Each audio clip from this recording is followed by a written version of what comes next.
Bom dia, pessoal.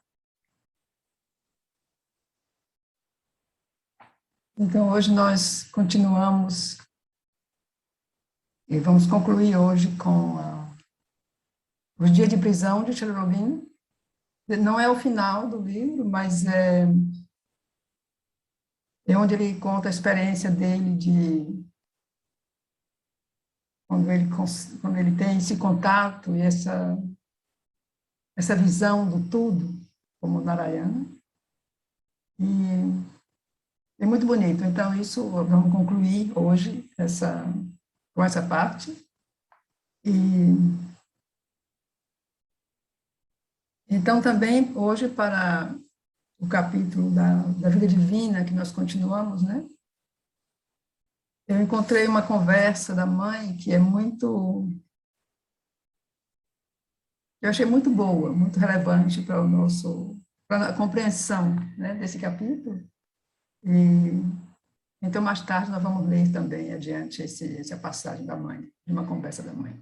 Então, agora nós vamos ver o final, a conclusão da vida na prisão, do dia de prisão, de Sri Aurobindo. E eu também encontrei um poema dele, que é bastante conhecido, que ele escreveu na prisão. Então, respondendo a uma pergunta, acho que foi Lenora que perguntou se Sri Aurobindo podia escrever, se ele tinha direito de escrever quando ele estava na prisão. E creio que sim, porque esse poema tem escrito na prisão. Ele escreveu isso enquanto ele estava em Alipor. Então, eu imagino que, a um certo momento, foi permitido a ele de escrever. Então, nós vamos ter esse texto de Sri Aurobindo e mais esse poema.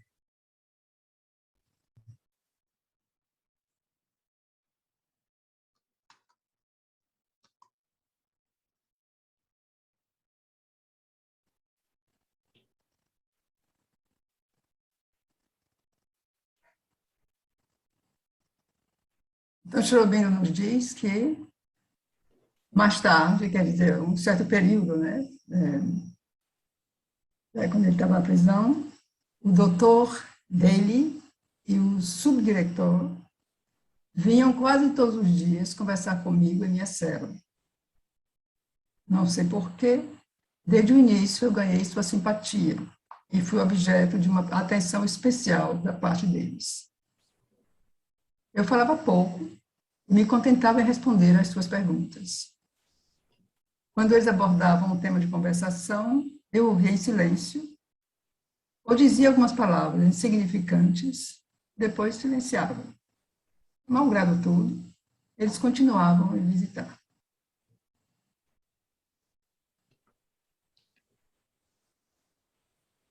Um dia, o Dr. Daly me disse: eu me organizei por meio do subdiretor para obter do grande chefe a autorização de deixá-lo caminhar todos os dias, pelas manhãs e pelas tardes, diante de sua cela. Eu não gosto de vê-lo confinado durante todo o dia em uma pequena cela. É ruim para o corpo e para a mente. A partir desse dia, eu pude passear em espaço aberto. À tarde, eu caminhava por 10, 15 ou 20 minutos, mas pela manhã eu permanecia fora 1 hora, algumas vezes mesmo 2. Não estava submetido a nenhuma regra restrita para a duração dessas saídas, e esses instantes me eram infinitamente preciosos.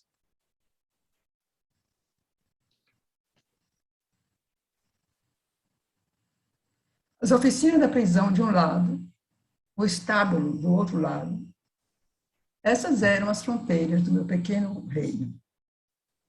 Das oficinas ao estábulo, do estábulo às oficinas, eu recitava, enquanto caminhava, os mantras imortais dos Upanishads e descobria em suas profundidades uma fonte de luz e de força. Ou então observava as idas e vindas, as atividades dos prisioneiros e tentava, então, realizar essa verdade essencial. Aí ele vai dizer em sânscrito que era Narayana está em todas as coisas, nas árvores, nas construções, nas paredes, nas pessoas, nos animais, nos pássaros, nos metais, na terra.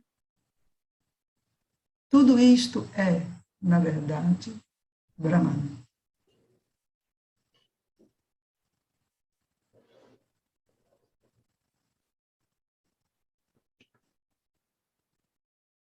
Eu repeti esse mantra, buscando fazer com que essa visão me penetrasse. Pouco a pouco, meu estado de espírito muda de tal modo que a prisão deixa de ser uma prisão.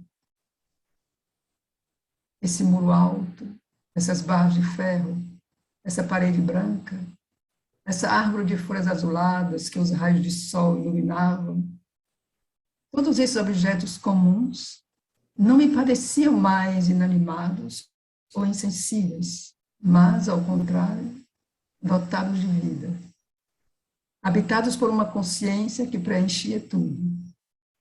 Eu tinha a impressão que todas essas coisas me amavam e queriam abraçar-me.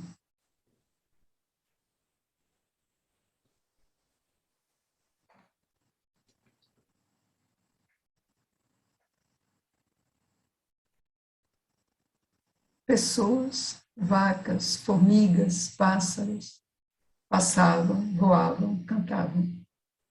Jogavam o jogo da natureza. Mas dentro, imerso em uma beatitude cheia de paz, mantinha-se uma alma pura, vasta, desapegada. Parecia às vezes que o Senhor se mantinha de pé embaixo da árvore e tocava sua flauta de alegria. E meu coração se sentia atraído irresistivelmente pela doçura de suas notas. Eu tinha sempre o sentimento de que alguém me rodeava com seus braços, me cerrava contra o seu peito, e à medida que esse estado de alma crescia em mim, uma paz imensa, indizível, uma paz imaculada me invadia e tomava posse de mim. A casca que cobria meu coração se solta, deixando escorrer um fluxo de amor em direção a todas as criaturas.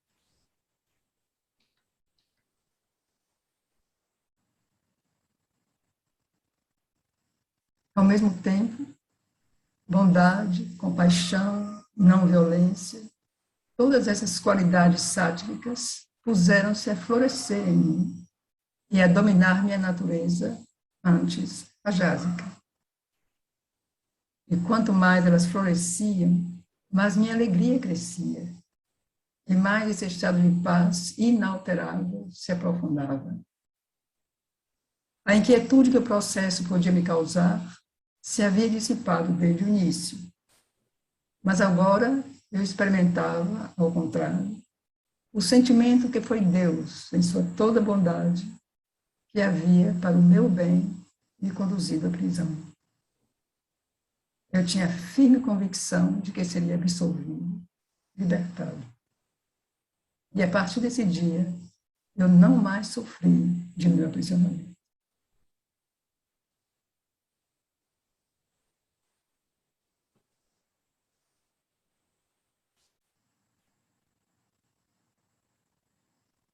Então, esse é um poema bastante conhecido de Chororobim, chama Convite, e, se não me engano, foi publicado pela casa, talvez em Mananda, já há algum tempo, mas não tenho certeza.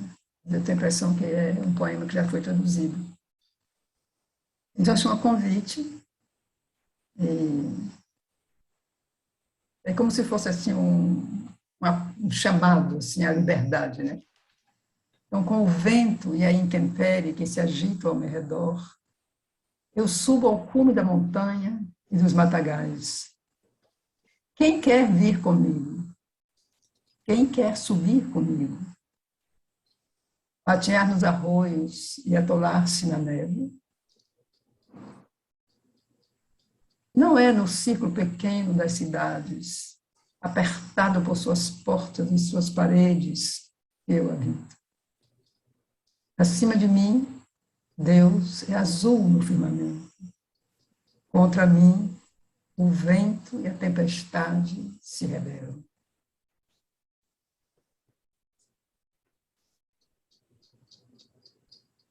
Eu brinco com a solidão aqui em meus domínios. Do infortúnio, fiz um amigo. Quem quer viver vasto? Quem quer viver livre? Que aqui acenda aos cimos varridos pelo vento. Eu sou o Senhor da tempestade e da montanha. Eu sou o espírito da liberdade e do orgulho. Forte ele deve ser e parente do perigo. Aquele que compartilha o meu reino e caminha ao meu lado.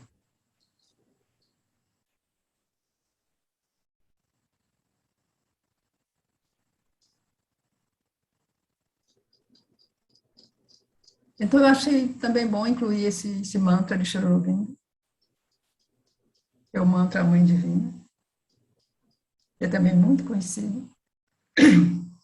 Om Ananda Mai, Chaitanya Mai, Satya Mai, Paramê. Ó tu, toda beatitude, toda consciência, toda realidade do Supremo.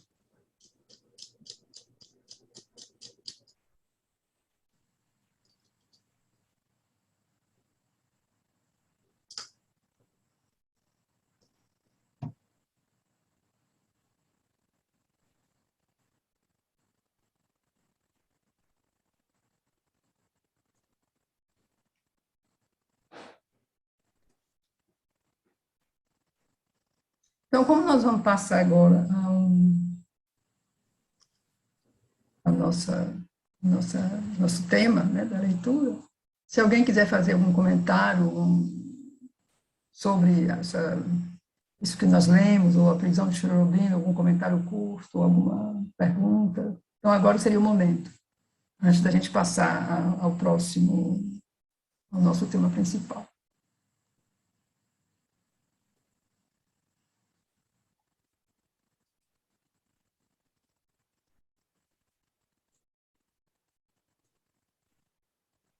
Então, não tem nada? Então, vamos. Ariamani, eu, Oi. Yara. Oi, Yara, Yara. Ariamani. Eu vejo uma oportunidade imensa nessa escolha, porque nós estamos presos agora, a humanidade. Estamos presos por uma contradição imensa e com muito poucas frestas para a liberdade. Então, isso para nós é um imenso alento. É uma outra visão da pandemia. Obrigada.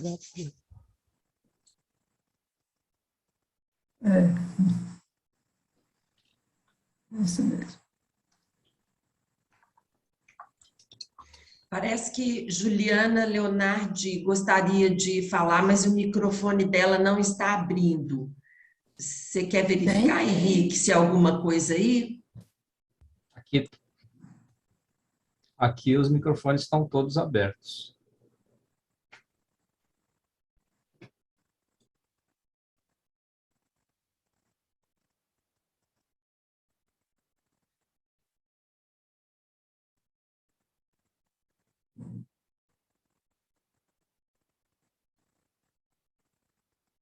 De todo modo, eu acho que é isso que a Yara falou, é muito pertinente, né? Porque um momento como esse que nós estamos vivendo, esse diria quase um momento de guerra, no sentido de, em muitos aspectos, né? Esse conflito, essa confusão, então é mais que nunca necessário essa solidez, né, interior, essa base profunda dentro de cada um, que não, ou que ao menos tenta não se alterar, né, por tudo isso. Criar uma certa estabilidade. E a coisa para mim assim mais importante nesses momentos é tentar evitar o medo, porque o medo é, quer dizer, o medo de várias coisas, né? Então o medo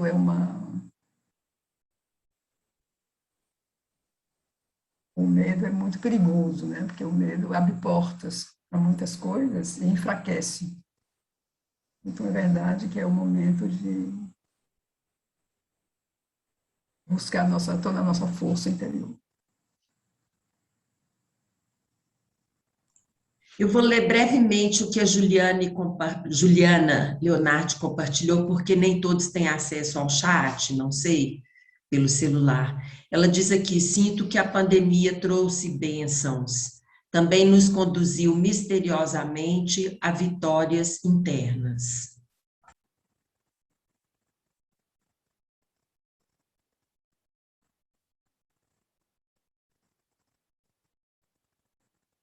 Então tá, obrigado por. Então, nós vamos então agora ler essa conversa da mãe. E também na conversa da mãe, no final, eu incluí uma passagem de Savitri, que também achei muito pertinente com o que nós estamos lendo e com o que a mãe diz nesse texto que nós vamos ler. Tá?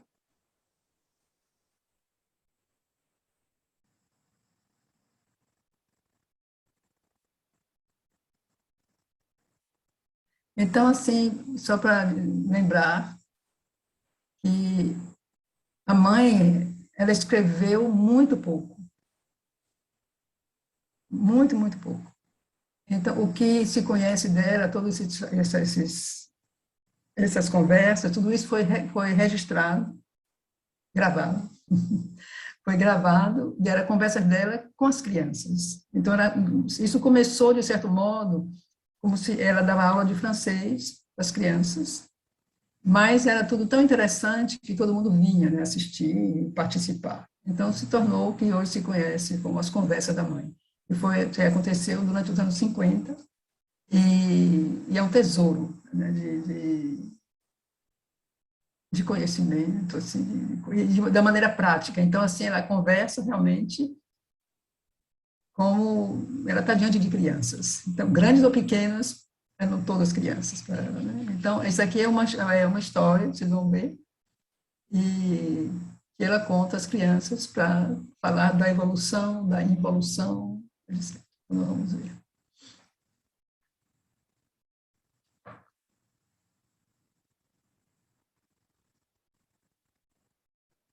Então, isso acontece no dia 16 de outubro de 57. Então, primeiro, eu recebi, essa aqui é a mãe que diz, eu recebi 4 perguntas. Elas não se relacionam naturalmente com o que eu acabei de ler. E são sobre 3 temas diferentes. E cada uma necessita uma resposta muito longa. Mas eu vou tomar as 2 primeiras, que se relacionam e dizem respeito à evolução do espírito. Então, a primeira pergunta: se tudo que deve se manifestar está já evoluído na matéria, haveria nela escondidos, outros princípios além do supramental, que se revelarão quando este for plenamente manifestado.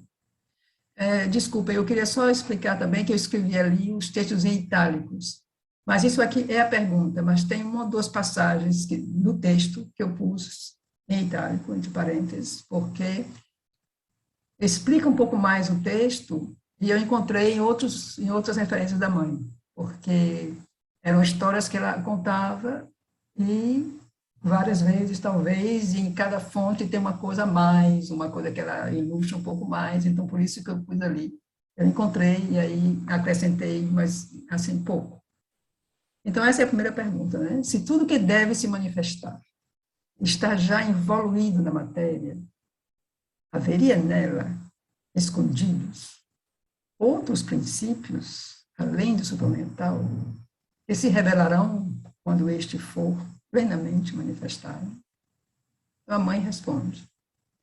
Poderia dizer, logicamente, que sim, porque, essencialmente, há identidade entre a matéria e o Supremo.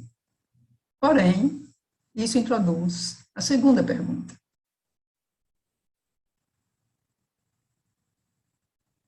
Então, a segunda pergunta é essa aí. A involução, ela se passou no tempo e tem uma história como a evolução? Então, a mãe responde. Poderia quase dizer que a resposta a essa pergunta depende da atitude mental de quem a coloca. Os eruditos dirão que há escolas bem diferentes que falaram dessas coisas de maneiras também bem diferentes.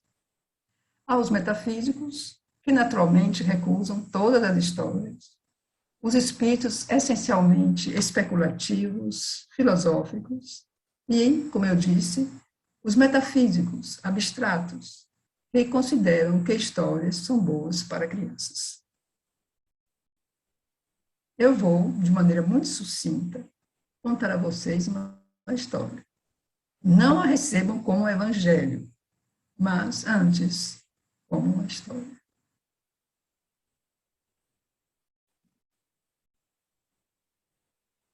Então, aqui começa a história. Quando o Supremo decidiu exteriorizar-se para poder ver a si mesmo, a primeira coisa dele mesmo que ele exterioriza foi o conhecimento do mundo e o poder de criá-lo. Esse conhecimento, consciência e força começa a sua obra. E na vontade suprema havia um plano.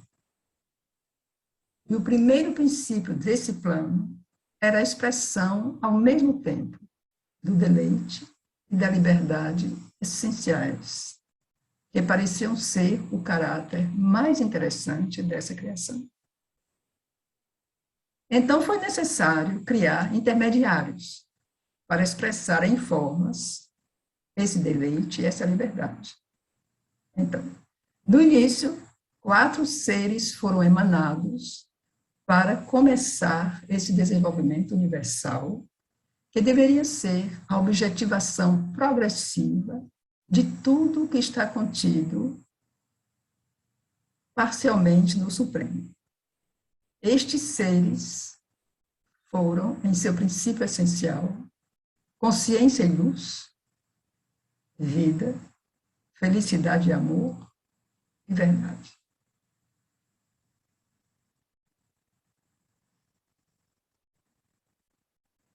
Então, aqui a gente já pode ter uma ideia, assim, um pouco, de coisas que nós já vimos, né? Então, se nós temos, assim, o Supremo, então, quando ele começa, né, como que, digamos, a manifestar-se, né? Então, ele se desdobra em 3, né, que é o Sat Chit Ananda. E, continuando, o supramental, quer dizer, o plano do supramental. Então, tem sempre essa coisa assim que indica essa descida. Então, isso é o que a mãe aqui está explicando. Então, vocês podem facilmente conceber que eles possuíam, essas 4 entidades, né? Eles possuíam o sentimento de uma grande autoridade, de um grande poder, de alguma coisa de formidável. O que eles eram é a essência, o princípio dessas coisas. Ademais, eles tinham uma liberdade total de escolha, pois essa criação deveria ser baseada na liberdade. O Supremo queria que tudo que emanasse dele fosse absolutamente independente e livre, de modo a poder reunir-se a ele em toda a liberdade e não por serem obrigados. Então, esses quatro, desde que se puseram ao trabalho, eles tinham sua concepção própria de como o trabalho deveria ser feito.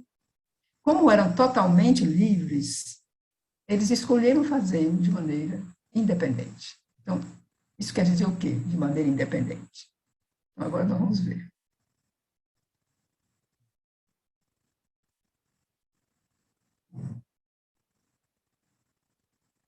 Então, em vez de assumirem a atitude do servidor e do instrumento de que fala Sri Aurobindo, nisso que eu acabei de ler para vocês, eles naturalmente tomaram a atitude do mestre. E esse erro foi a causa primeira, a causa essencial de toda a desordem do universo. A mãe tinha lido um texto de Sri Aurobindo, onde Sri Aurobindo fala sobre do instrumento, né? Quer dizer, a alegria do instrumento de servir. Né? Ele fala da alegria da espada na luta, a alegria da flecha quando é lançada, etc. Então, aqui a mãe se refere a isso. Quer dizer, o instrumento que é feliz de executar, digamos, ou de seguir o impulso da origem. E no caso aqui, então, eles não seguiram. Então, eles tomaram a atitude do mestre. E esse erro foi a causa primeira, a causa essencial de todas as ordens no universo. Então, do momento em que houve a separação, porque foi esta a causa essencial da separação, desde que houve a separação entre o Supremo e aquilo que foi emanado, a consciência mudou em inconsciência, a luz mudou em obscuridade, o amor em ódio, a felicidade em sofrimento, a vida em morte e a verdade em mentira. E eles continuaram sua criação independentemente, na separação e na desordem.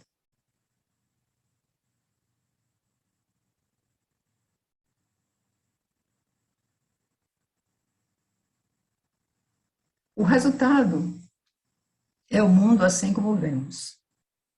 Ele se fez progressivamente, etapa por etapa, e seria, na verdade, um pouco longo contar a vocês tudo isso, mas, por fim, a conclusão é a matéria, obscura, inconsciente, desditosa. A força criadora que havia emanado esses quatro seres, essencialmente para a criação do mundo, assistia ao que se passava, e, voltando-se para o Supremo, implora o remédio e a cura do mal que havia sido feito. Então, a ordem lhe foi dada. Recomece tudo, mas tente desta vez criar seres menos independentes. E é assim que a grande mãe cria os deuses. Mas como os quatro primeiros nos haviam precedido, a todo momento os deuses se confrontavam a eles, de tal modo que o mundo se tornou um campo de batalha entre os deuses e demônios, o bem e o mal, como dizem as antigas tradições. Os deuses deviam lutar regularmente contra os quatro primeiros asuras e suas emanações. Aqueles quatro seres tornaram-se os asuras, né? E suas emanações, quer dizer, eles criaram muitos e muitos e muitos seres e espalharam esses seres por aí. Então, quando os deuses baixaram, então havia constantemente esse conflito. E é ilustrado, né, quer dizer, é um arquétipo, né, quer dizer, um conhecimento antigo, um conhecimento da humanidade, né, que em todas as tradições se fala disso, esse conflito entre o bem e o mal, entre as forças, né, que estão sempre em batalha.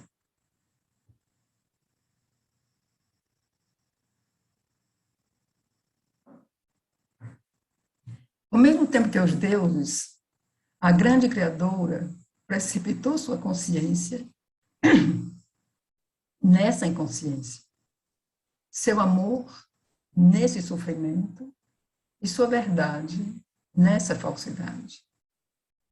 Mas então, foi uma consciência maior, um amor mais total, uma verdade mais perfeita que o que havia sido emanado no início, que mergulha, por assim dizer, no horror da matéria, a fim de nela despertar a consciência, o amor e a verdade, e começar o movimento de redenção que deveria reconduzir o universo material à sua origem suprema. Assim, houve o que se poderia chamar involuções sucessivas na matéria e histórias dessas involuções. O resultado atual dessas involuções é o aparecimento do supramental emergindo da inconsciência. E aí a mãe, no final, ela volta a uma das perguntas, né? Se haveriam outras forças, né? Ela diz, mas não é dito que além desse aparecimento do supramental, não haverá outros, porque o Supremo é inexaurível e criará sempre novos mundos. Eis aqui a minha história.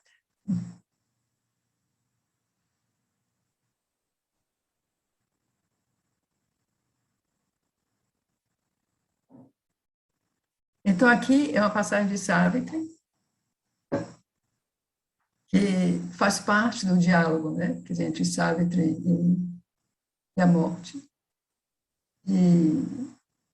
E uma das respostas que ela dá, quer dizer, quando a morte questiona muito, né, quer dizer, o estado do mundo e por quê, que nunca ia mudar coisa nenhuma, quer dizer, esse peso, né, desse diálogo.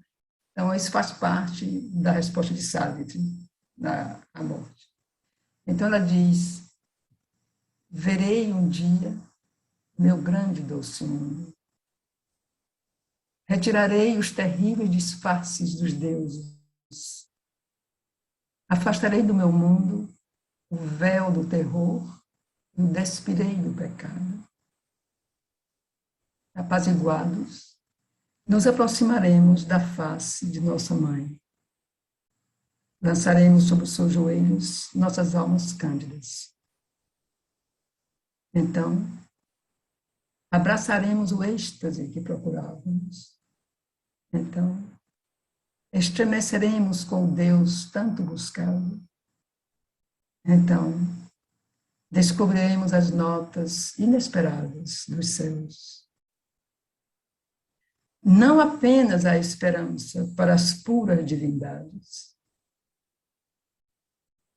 mas as deidades violentas e obscurecidas, emitidas do peito único, em fúria para descobrir aquilo que faltou aos deuses brancos.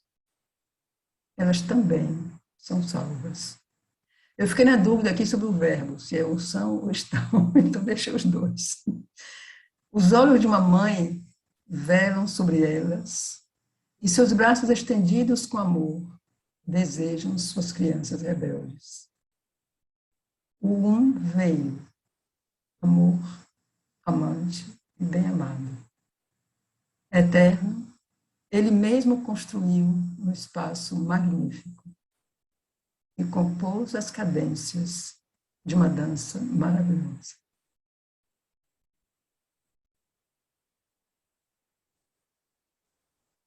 Então, eu gostaria de insistir um pouco com esses versos, porque aqui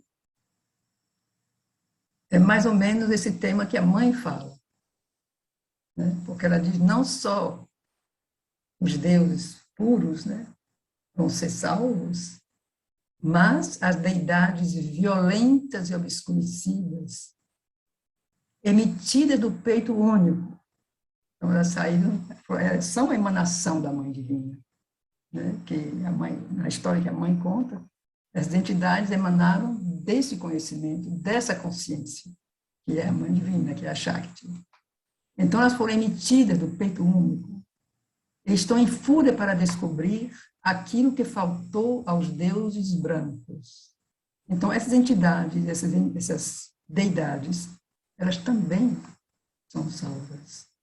Mas então, assim, vem a pergunta, o que é que faltou aos deuses brancos? Né? Quer dizer, esses azuras, né? Eles estão, assim, violentamente buscando, eles querem descobrir aquilo que faltou aos deuses brancos. Então, de que Xolobim está falando, né, aqui? Então, de todo modo, ele continua, os olhos de uma mãe velam sobre essas entidades, não, sobre ele, não? E seus braços estendidos com amor desejam suas crianças rebeldes. Ela os quer de volta. O veio, amor, amante e bem-amado. Eterno, ele mesmo construiu um espaço magnífico e compôs as cadências de uma dança maravilhosa. Então, voltamos aqui à pergunta: o que é que faltou aos deuses? Quer dizer, os deuses são também uma emanação da mãe. Desceram, se encarnaram, mas faltou alguma coisa. O que é que falta aos deuses? É uma coisa que retorna nas conversas da mãe, e Xolobim, eu acho que menciona isso também. Se eu entendi, pode ser que eu me engano, mas é a possibilidade de evoluir, porque eles não têm o ser psíquico como o ser humano. Quer dizer, essa chama interior, quer dizer, eles são já perfeitos, né? Quer dizer, os deuses são muito contentes lá onde eles estão e eles não evoluem. Enquanto que, digamos, os azuras, eles têm que ser convertidos, né? Que eles têm que fazer esse passo evolutivo, eles têm que se tornar outra coisa. Então, eles estão buscando isso, né? E só assim que eles poderão retornar à mãe, se eles forem convertidos. Então, aí sim, quer dizer, a mãe está esperando, né, essa conversão. Então, aí também eles serão salvos.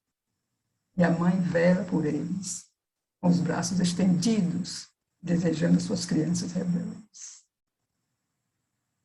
Então, eu acho isso muito interessante, eu achei essa passagem assim, muito bonita, justamente em relação a essa história da mãe, e esse final, né, como um veio, amor, amante e bem-amado.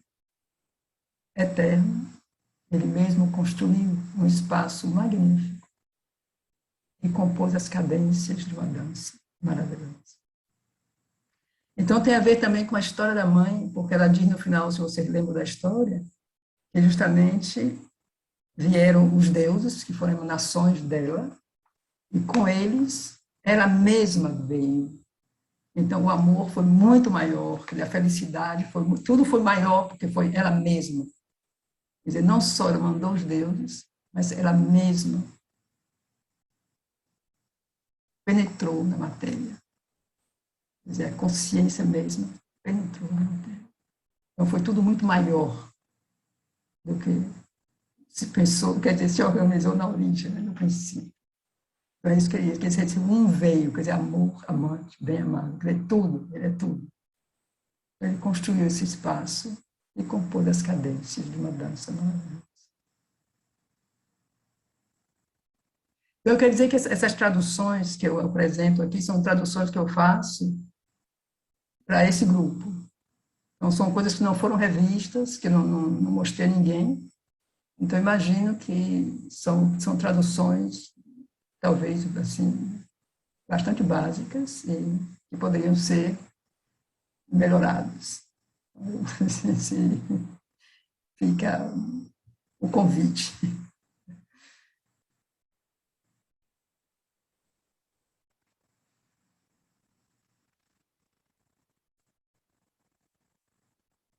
Espero que a história tenha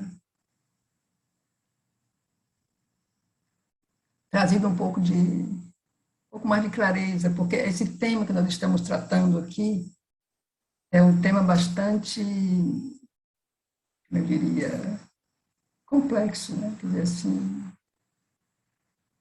a origem, a criação, a evolução.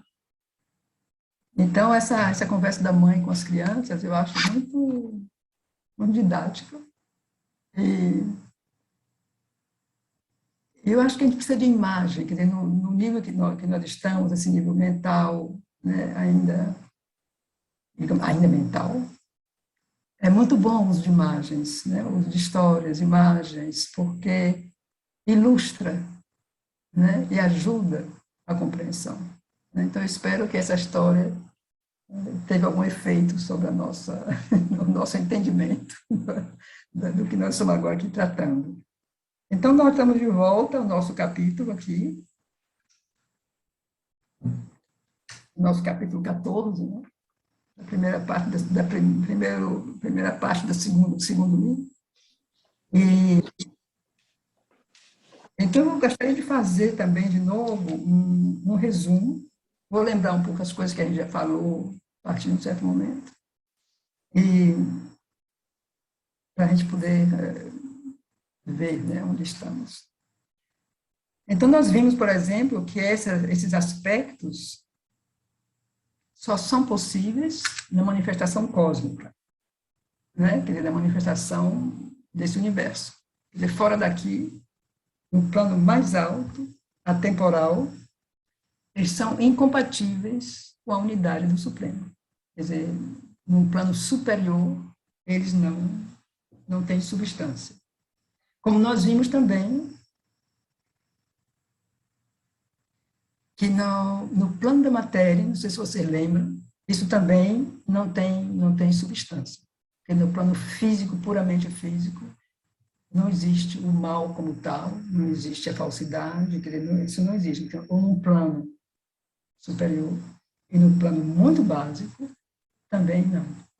Então, a ignorância existe por causa de uma limitação, uma ausência ou suspensão do conhecimento. Quer dizer, ou existe uma causa de limitação, uma ausência de conhecimento, ou a suspensão do conhecimento. Então, isso seria a origem da ignorância. Por isso que a ignorância existe. Então, a falsidade existe por uma distorção, uma contradição ou negação da verdade. A falsidade, né, como oposto da verdade. E o erro, porque há um desvio em relação à verdade. Então, aqui vemos que a ignorância existe porque é uma limitação, uma ausência, uma suspensão do conhecimento.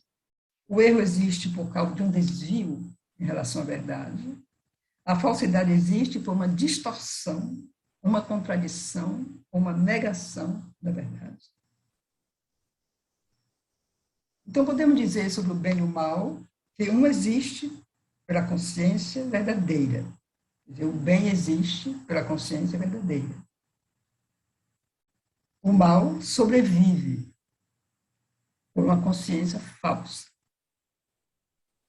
No momento que houver uma consciência mais verdadeira, no momento que essa consciência começar realmente a se manifestar e a ser efetiva no plano físico, no plano da vida, então não haverá mais, porque só o bem poderá existir, não mais o mal. Quer dizer, isso nós estamos fazendo sempre esse resumo. Então, esses seres suprafísicos, né, esses, como havíamos dito aqui, esses ajudas, esses seres, digamos, da oposição, eles encarnam essas forças, né, que estão presas à ignorância, estão presas à escuridão, estão presas à inconsciência, ao mau uso da força e à deturpação do deleite, deturpação da felicidade. Eles são apegados a isso, esses seres.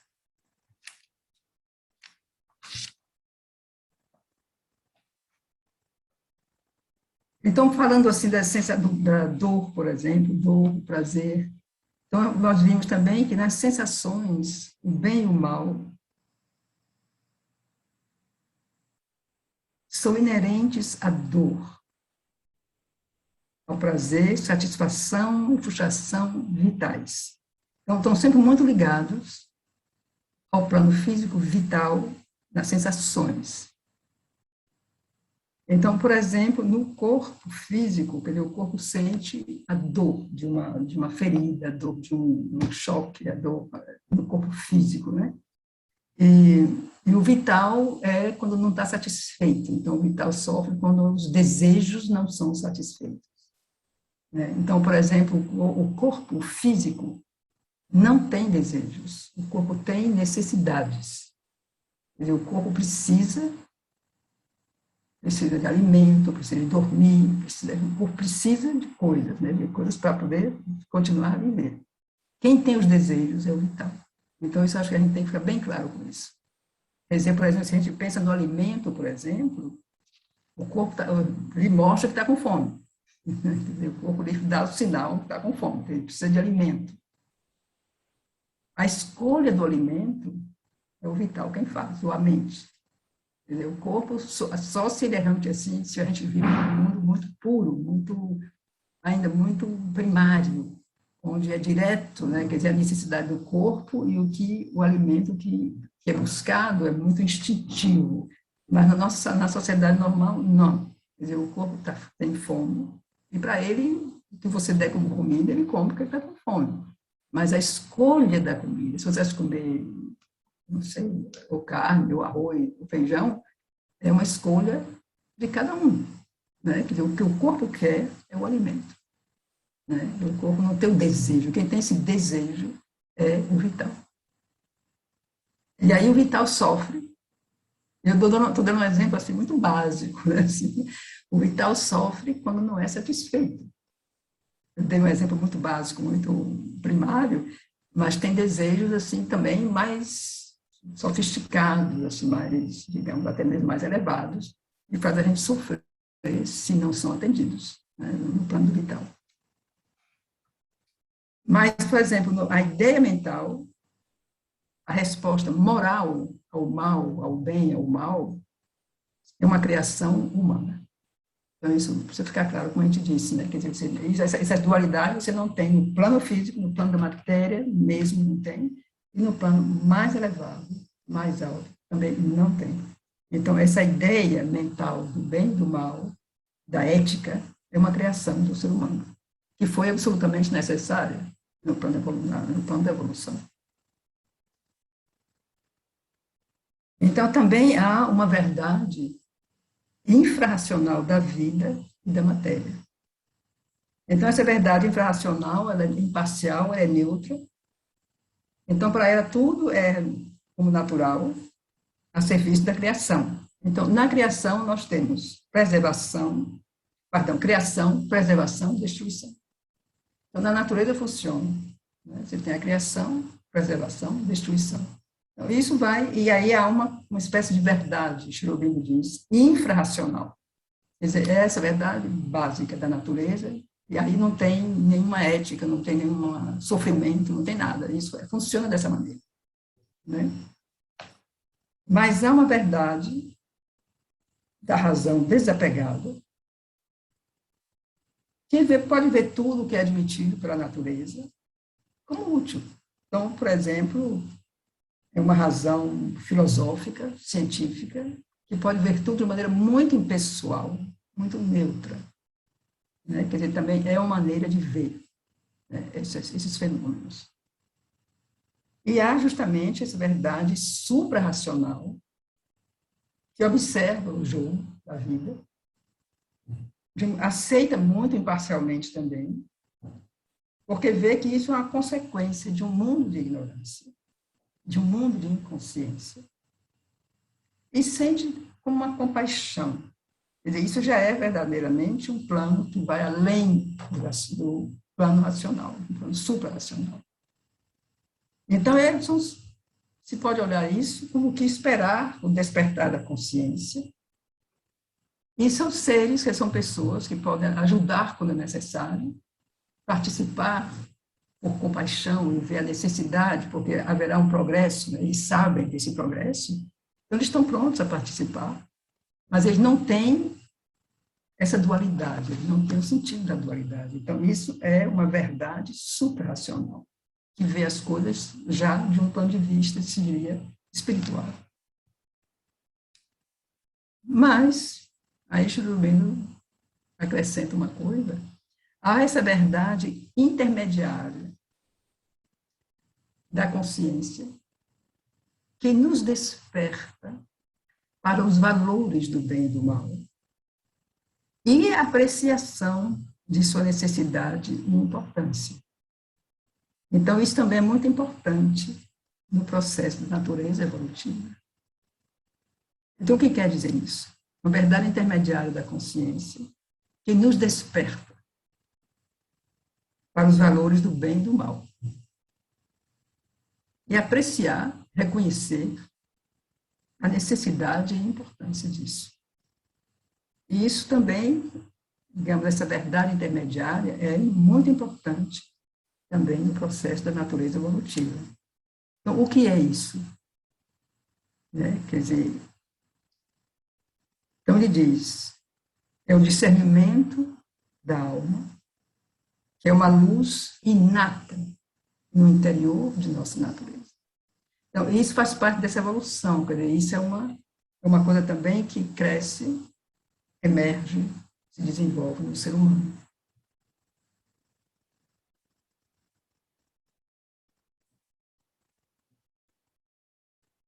Então, é muito... Se a gente pensa de como isso se desenvolveu, essa qualidade no ser humano, se a gente pensa no Ocidente,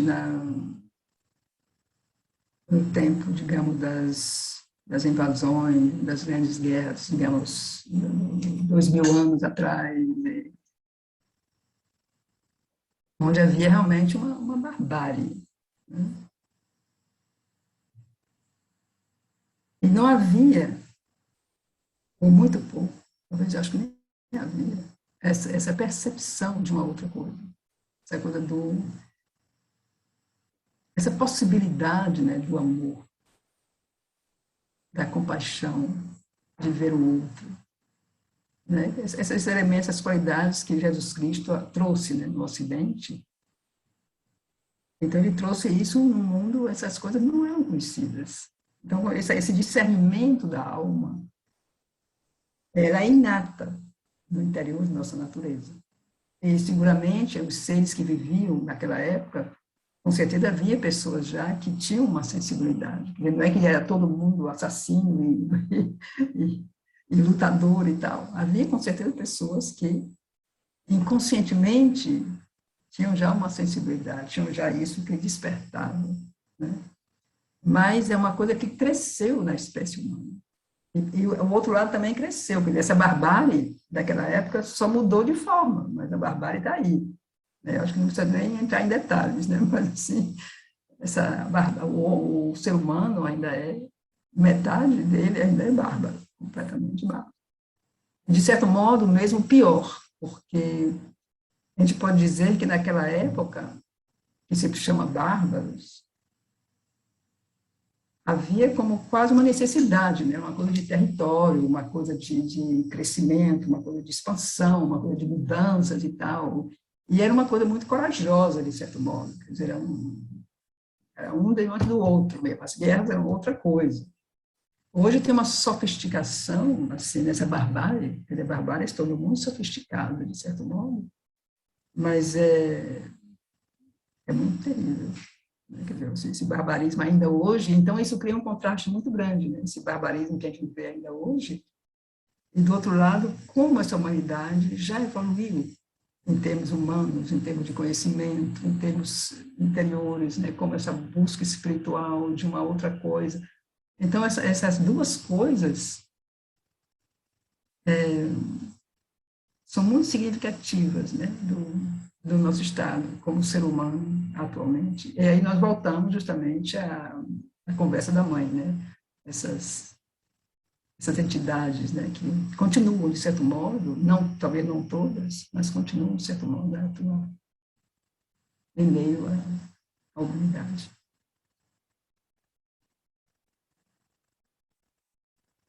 Mas então Sri Aurobindo vai ainda mais, então ele diz que há qual seria a utilidade do sentido de pecado e mal. Então, a utilidade seria que podemos nos tornar conscientes da natureza desse mundo de inconsciência e ignorância. Podemos despertar para o conhecimento do mal, do sofrimento, e a relatividade do bem e do mal. Então, podemos reconhecer isso tudo, dizer não a isso tudo, e buscar o absoluto. Deixa tudo. Não quero saber de tudo isso. Então, vou buscar o absoluto através de um retiro, através de uma religião, através de uma obra maior, enfim, coisas que vão além, que tentam ir além justamente dessas características que são tão nossas, né, digamos, da humanidade atual. Ou então, também são aqueles que querem purificar a natureza, buscando fazer só o bem e negando o mal, até que a natureza, sua própria natureza, esteja pronta para receber o bem supremo. Então, estes também deixam e se voltam para o divino. Ou então, os budistas, que vão ao extremo e se preparam para dissolver. Dissolvem o ego, todo esse sistema do ego é dissolvido e eles deixam a criação. Então, há essas possibilidades todas de como a humanidade tem enfrentado essas dualidades, né? E é também isso uma necessidade da evolução. Nós temos que passar também por isso tudo.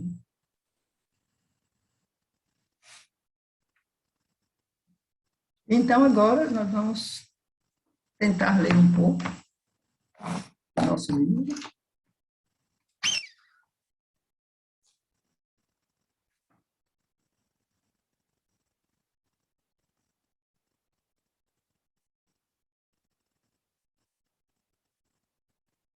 Então, eu acredito, eu não sei bem onde nós concluímos, ou nós paramos a última vez, mas eu tenho a impressão que foi na página 553, onde, no final da página,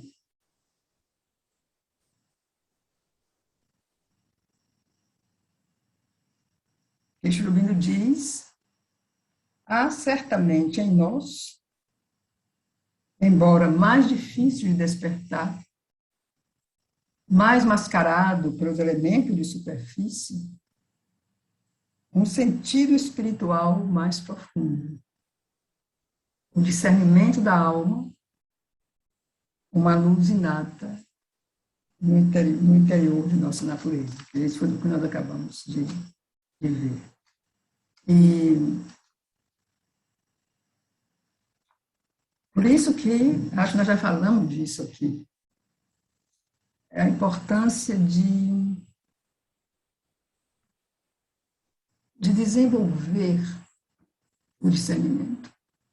No yoga, na Índia, no yoga, é uma realização espiritual, é o vivek. O discernimento é uma realização espiritual.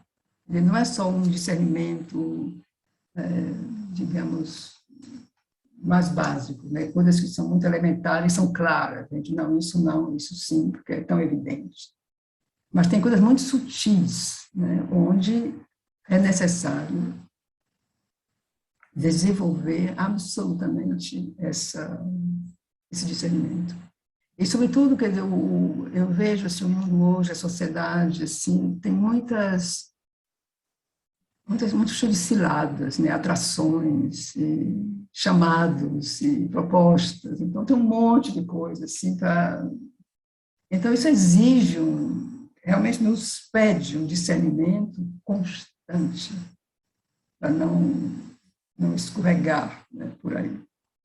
Então, assim, realmente tentar ir dentro de si né? Se conectar com essa sinceridade interior, para ser capaz, né, de ver o que nos conduz mais claramente na direção que nós queremos ir, ou isso que nos desvia, né? Isso que nos leva para cá e para lá, e no final a gente não sabe bem onde é que está, né? Então, o discernimento, então Chopin diz isso, o discernimento da alma, né? Mas ele diz, mais difícil de despertar, mais mascarado pelos elementos da superfície. Então, é um sentido espiritual mais profundo, o discernimento da alma, uma luz inata no interior de nossa natureza. Então, isso é um chamado, né, para cada um de nós. Então, aqui nós vimos isso aqui, nós já vimos isso aqui qual é o sentido, né, do ser encarnado. Então, eu já fiz aqui um resumo disso, mas podemos pegar aqui, mais ou menos, um pouquinho mais no meio da página, um pouquinho acima, pois muito mais do que a mente ou a vida, que podem voltar-se, seja para o bem, seja para o mal, é a personalidade da alma, o ser psíquico, que insiste na distinção, embora em um sentido mais amplo do que a simples diferença moral. É a alma em nós, que se volta sempre em direção à verdade, ao bem e à beleza. Porque é por meio dessas coisas que ela mesma, quer dizer, a alma mesma, cresce em estatura. Então, a verdade, o bem e a beleza.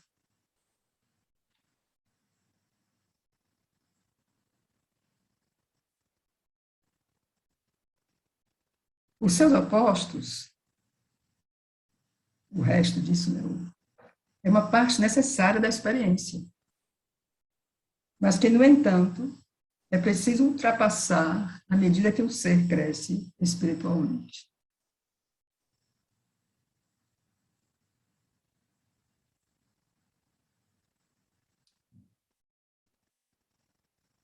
Para a entidade psíquica fundamental em nós, o deleite da vida e de toda a experiência faz parte da manifestação progressiva do espírito. Mas o próprio princípio do seu deleite da vida é recolher de todos os contatos e acontecimentos seu sentido e sua essência secretos, sua utilidade e seu propósito divinos, a fim de que, pela experiência, nossa mente e nossa vida possam sair da inconsciência e ir em direção a uma consciência suprema. Sair das divisões da ignorância e ir em direção a uma consciência e um conhecimento integradores.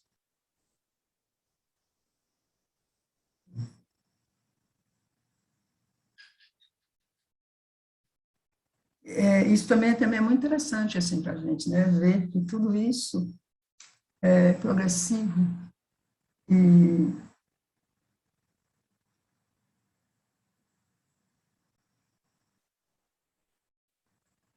e como a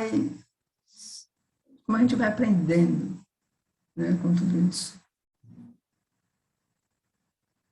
Como se diz, né, que muitas vezes para acertar alguma coisa tem que errar, né? Senão, quer dizer, o erro faz parte da experiência, né? E a nossa vida é isso, né? É como a gente aprende a descobrir essas nuances, a gente aprende a descobrir o bem, a beleza, a verdade. E tivemos que passar por tanta coisa, né, cada um de nós, como indivíduo, e a humanidade na sua história. Tudo que já aconteceu, se a gente olha na nossa vida pessoal, a gente olha assim o mundo, tudo que foi nos levando a descobrir esse bem, essa beleza, essa verdade, né? Coisas que... Então, isso também faz parte desse discernimento.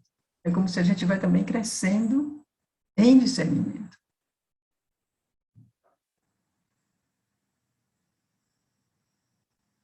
Então, ele diz aqui também uma coisa interessante: a entidade psíquica está aqui para isso. E de vida em vida segue sua tendência sempre crescente para o alto, insistentemente. O crescimento da alma é um crescimento que leva da escuridão para a luz, da falsidade para a verdade, do sofrimento para a sua própria Ananda suprema, universal. A percepção que a alma tem do bem e do mal pode não coincidir com as normas artificiais da mente, mas tem um sentido mais profundo, uma discriminação segura daquilo que aponta em direção à luz e daquilo que a distancia da luz.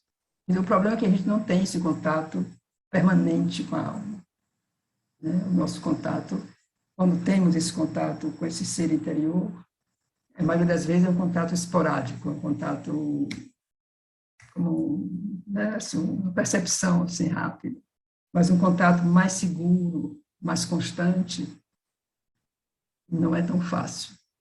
Então, de novo, vem essa coisa do discernimento, quer dizer, é essa entidade psíquica que tem essa capacidade de saber. Né? E se a gente ouve bem, eu acho que a gente sabe, tem um momento assim que algo aponta. Na vida tem algo que aponta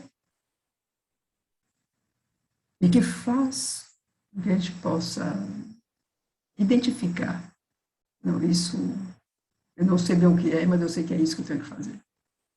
E se a gente observa bem, se a gente olha o passado, se a gente olha a nossa vida, eu acho que a maioria das coisas que nós decidimos, digamos, ou fomos levados a fazer, decisivas, não foi com a cabeça. Foi outra coisa. Não? Que nos levou, de repente, a mudar alguma coisa, seguir outro caminho, mudar de profissão, sei lá. Não, não foi a cabeça, né? Foi outra coisa. Eu acho que isso todo mundo, eu acho que a maioria das pessoas, a maioria das pessoas que estão mais abertas, podem perceber isso.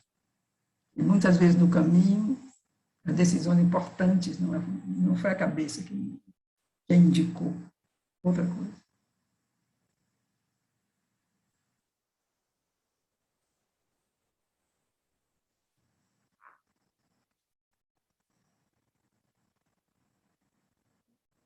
Então, aqui vamos passar para a página seguinte, o primeiro parágrafo lá em cima, que Shirobino diz: então, se mal e falsidade são produtos naturais da inconsciência, resultados automáticos da evolução da vida e da mente a partir dessa inconsciência, e no processo da ignorância, devemos ver como surgem, do que dependem para a sua existência, e qual o remédio ou o meio de escapar deles.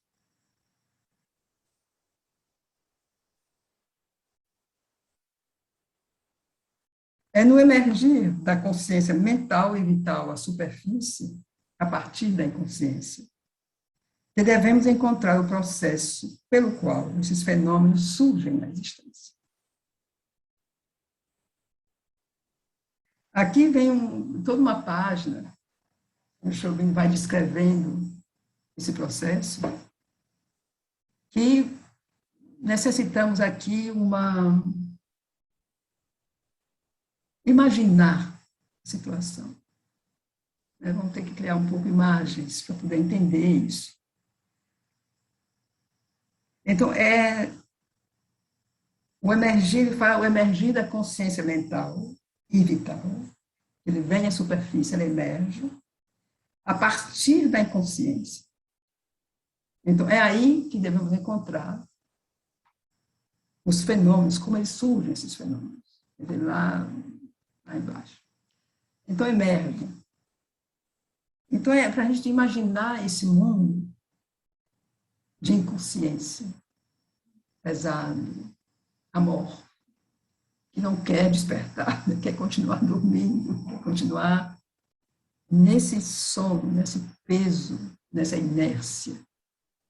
Então, disso, desse mundo, dessa base de inconsciência, é aí que está escondida, digamos, né? Submersa a consciência, né? Aí que está submersa a Mãe Divina. Então, é essa força, essa energia que começa a querer brotar, né? Sair. A gente pode imaginar, então eu convido vocês realmente a tentarem criar uma imagem. Você pode imaginar realmente que tem o poder supremo no alto, que é como um magneto, que faz com que esse mesmo elemento submerso, então, é atraído, né, como se fosse um magneto, né, que faz com que isso, pouco a pouco, saia, possa emergir dessa inconsciência.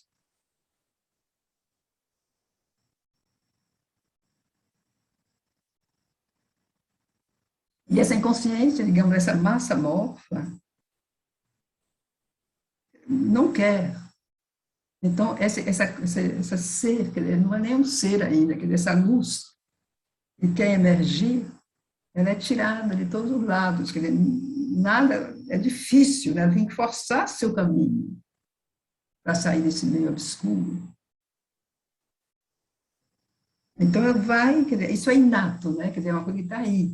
Então, isso vai surgindo e criando o seu caminho com muito esforço. Né? Como disse também aqui. É um meio obscuro e difícil. Então, ele tem que se impor com um conhecimento, esse conhecimento que vai aos poucos se construindo.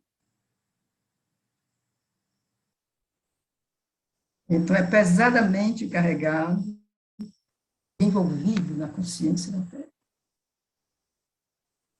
Você tem que imaginar, né? Tem que fazer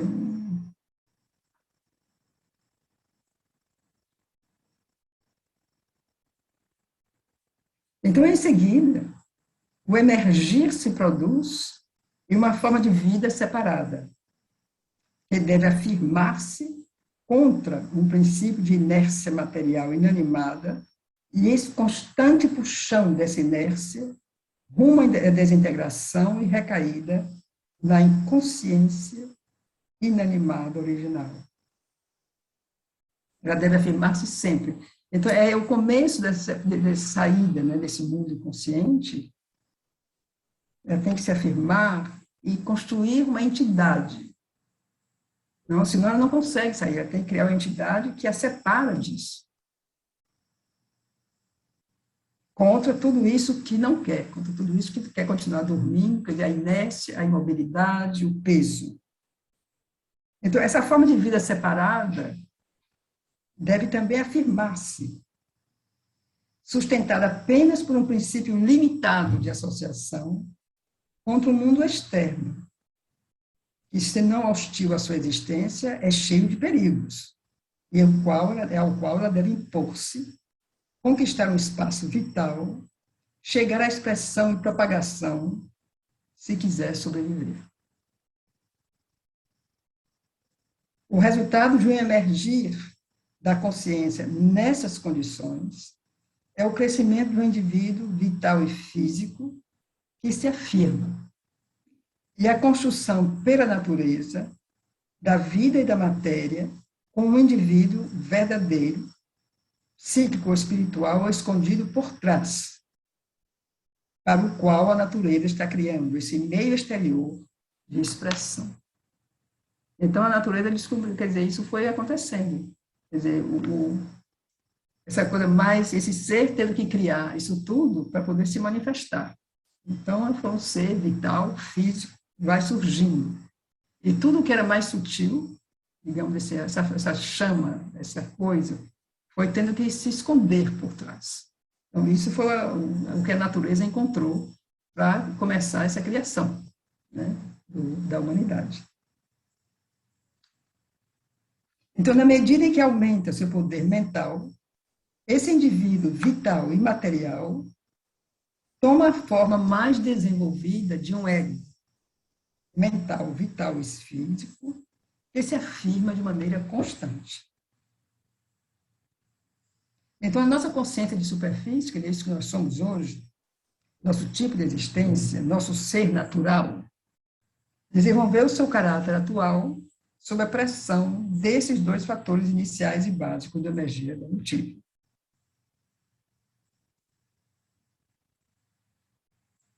Então, um desses fatores seria ainda essa consciência inerente, né? Quer dizer, essa coisa que quer emergir e tudo isso que não quer. Me veio uma imagem assim muito muito humana, né? Assim, quando a gente está dormindo, que tem que acordar para fazer alguma coisa, está dormindo, então sai do sono, quando a gente sai do peso do sono, mas não quer ainda acordar. Não, eu não quero acordar, eu preciso dormir um pouquinho mais. A gente dorme de novo, né? Começa a dormir de novo. É como tem sempre esse peso, né? Essa coisa aqui, a dificuldade de sair do sono. Esse sono nosso é normal, é o sono da vida, que a gente está cansado, dorme, só dorme de novo. É um exemplo muito pequeno, eu diria, né? Comparado com o que a gente está vendo aqui. Mas, ao mesmo tempo, nos dá uma ideia, né, do peso da inconsciência, que o sono é quando a gente cai realmente nesse torpor, né? Então, a sentir como, né, mergulha. E no momento de sair desse sono, né, às vezes não é difícil, às vezes tem que realmente tem que se puxar para sair do sono, né? Como que emergir desse sono e acordar, né? Se sentir realmente acordado, sair desse sono. Imagina isso num termo cósmico, num termo assim da substância física, e esse ser que tem que emergir, atravessar isso tudo para se tornar um ser humano. Então ele tem que desenvolver automaticamente, quer dizer, a natureza automaticamente criou o ego, quer dizer, se proteger, quer dizer, eu, né, para poder afastar e como que lutar, né, contra tudo isso que não quer, que impede. Então, fazer com que isso possa crescer, se desenvolver. E o nosso trabalho nessa evolução é justamente desfazer esse ego, né, quer dizer, abrir isso tudo e trazer para frente aquilo que estava escondido atrás, né, quer dizer, o ser psíquico atrás. Então, se abre e ele vem para frente. Quer dizer, esse é o processo nosso nessa evolução.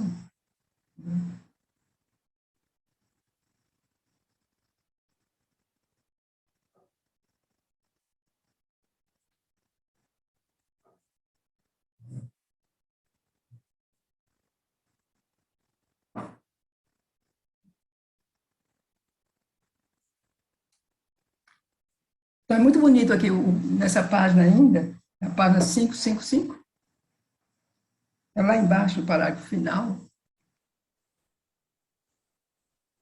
o Sr. Bino diz, quando começa a emergir, a consciência tem a aparência de um milagre, de um poder estranho à matéria.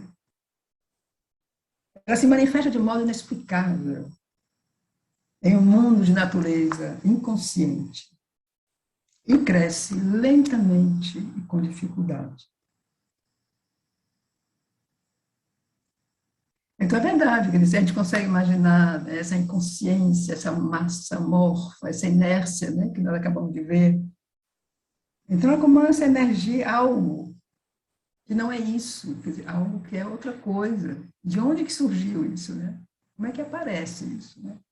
De repente aparece essa consciência. Então, o que é isso? Então, ele diz, ela tem a aparência de um milagre. É como um poder que é estranho à matéria, quer dizer, algo que está na matéria, mas que é estranho à matéria. Ela estava, né, aprofundada na matéria. Então, o conhecimento é adquirido, criado de algum modo, como a partir do nada, por assim dizer, aprendido, aumentado, acumulado, por uma criatura ignorante e efêmera, somos nós, na qual ele está, no nascimento, completamente ausente. Então, essa criatura efêmera, no nascimento, não tem conhecimento de nada. Ou, se está presente, o conhecimento, se está presente, não é como conhecimento, mas apenas sob a forma de uma capacidade herdada, própria à etapa de desenvolvimento dessa ignorância, que faz a aprendizagem do conhecimento. Quer dizer, isso vem aqui, vamos da origem, né? Então, se poderia conjecturar que a consciência é apenas a inconsciência original, registrando de modo mecânico os fatos da existência nas células cerebrais, que, por reflexo ou reação, leem automaticamente o registro e ditam sua resposta. O registro, reflexo, reação, juntos, constituiriam o que parece ser a consciência. Isso é uma explicação, digamos, mental e, alguma vez, científica também, de os neurônios, não sei como se chama essas coisas, né? Que se põe de alguma maneira e cria a consciência. A consciência nasce assim do nada. Mas isso, evidentemente, Cherubino diz, não é a inteira verdade. Pois se isso pode justificar a observação e a ação mecânica, embora não seja claro como um registro e a reação inconscientes possam tornar-se uma observação consciente, no sentido consciente das coisas do céu. Quer dizer, como do nada pode surgir, isso que Cherubino diz, né? Isso não pode explicar de forma plausível a ideação, imaginação, especulação, a atuação livre do intelecto com o material observado. A evolução da consciência e do conhecimento não pode ser explicada, a menos que já exista nas coisas uma consciência escondida, com seus poderes inerentes e naturais, emergindo pouco a pouco. Isso é uma coisa que nós conhecemos já, que vem sempre no ensinamento de Cherubino. Se pode, o que evolui é o que foi involuído. Quer dizer, nada pode evoluir se não há algo involuído. Quer dizer, afinal, o que é que evolui? Do nada. Então, isso não tem como explicar uma evolução se não há algo que foi evoluído. Quer dizer, finalmente, o que é que evolui? E, no fundo, é isso aqui. Ademais, os fatos da vida animal e as operações da mente emergente na vida nos obrigam a concluir que há, nessa consciência escondida, um conhecimento subjacente, ou um poder de conhecimento, que, pela necessidade dos contatos da vida com o meio ambiente, ela vem à superfície.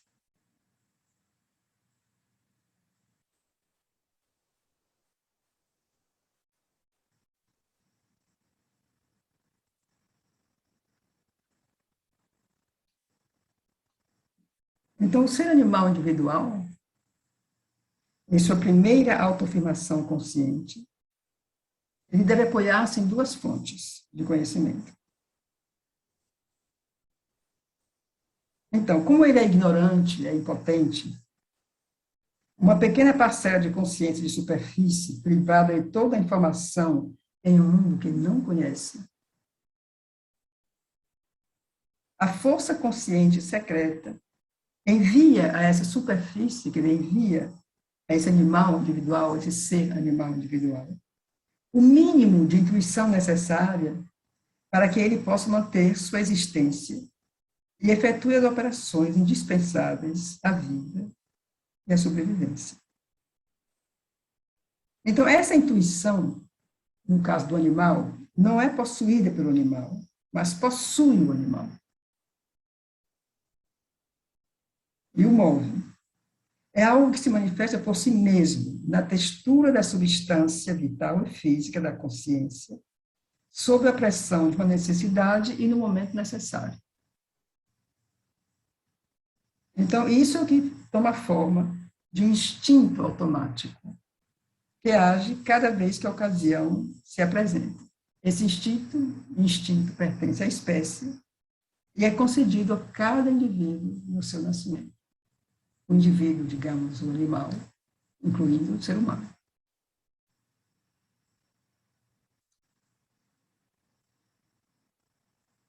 Então, o instinto ele pode falhar. Eu acho que alguém vai falar, vai dizer aqui.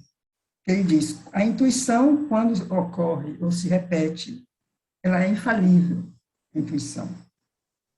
Enquanto que o instinto é automaticamente correto, mas ele pode errar, pois ele falha ou tropeça quando a consciência de superfície ou uma inteligência mal desenvolvida interfere.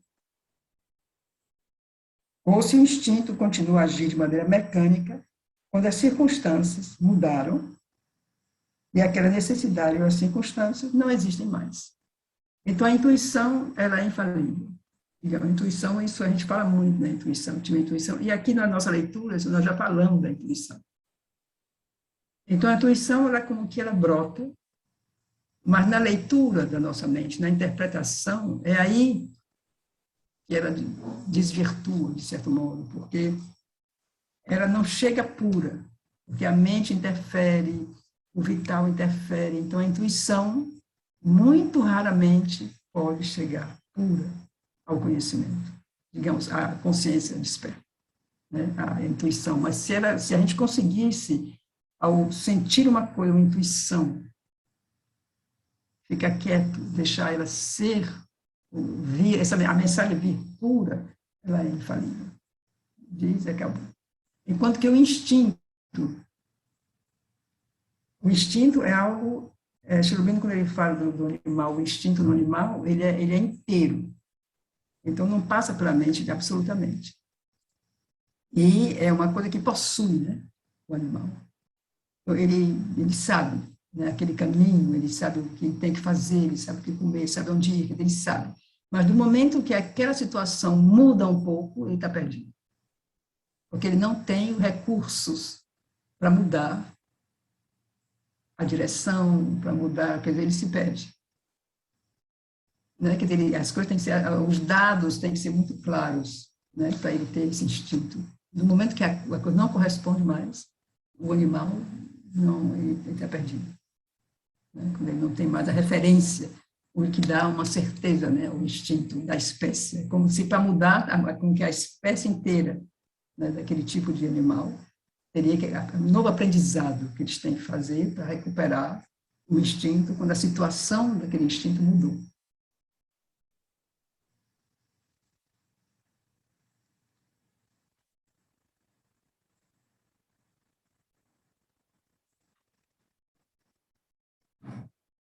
E o ser humano perdeu, né? Porque o nosso instinto é muito... Eu acho que ele pode existir ainda em certas situações extremas, mas como um fator na nossa existência comum, a gente o instinto não funciona mais tanto, né? No ser humano.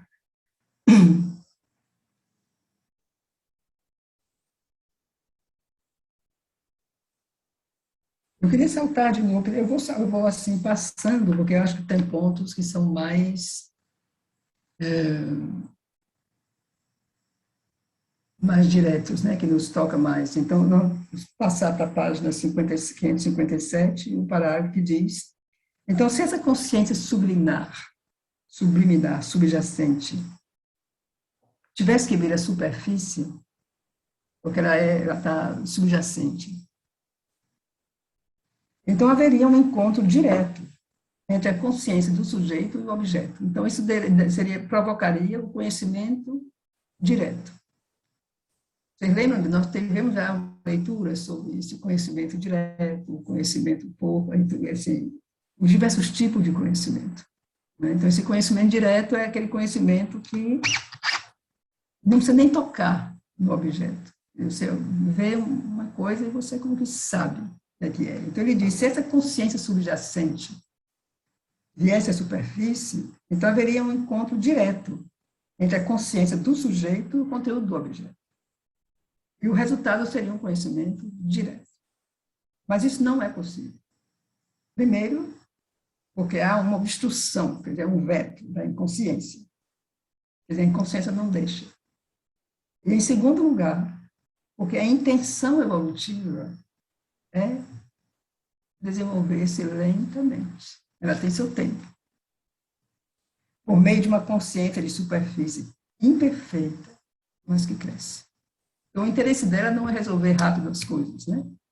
Mas é essa evolução, essa coisa lenta que nos conduz, a cada passo, a uma descoberta, a um crescimento, a um progresso, né, na evolução.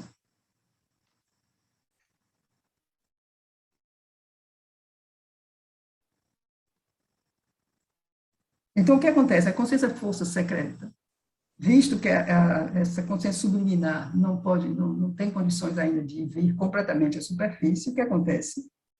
Essa consciência força secreta limita-se, então, a traduções imperfeitas em uma vibração, em uma ação vitais e mentais de superfície, e devido à ausência dessa consciência direta, ela é forçada a desenvolver órgãos e instintos para um conhecimento indireto.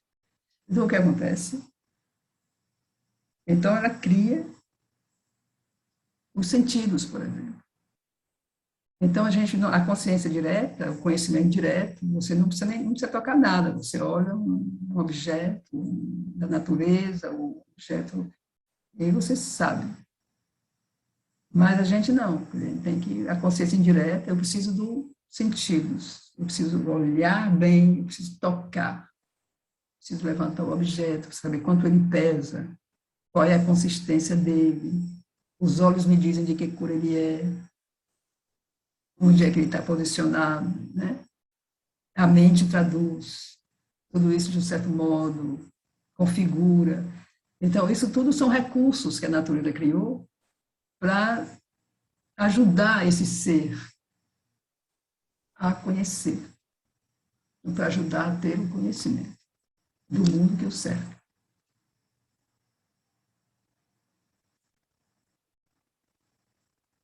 Então, no início, essa estrutura que foi criada é apenas uma formação mínima da consciência, uma vaga percepção sensorial e uma reação impulso.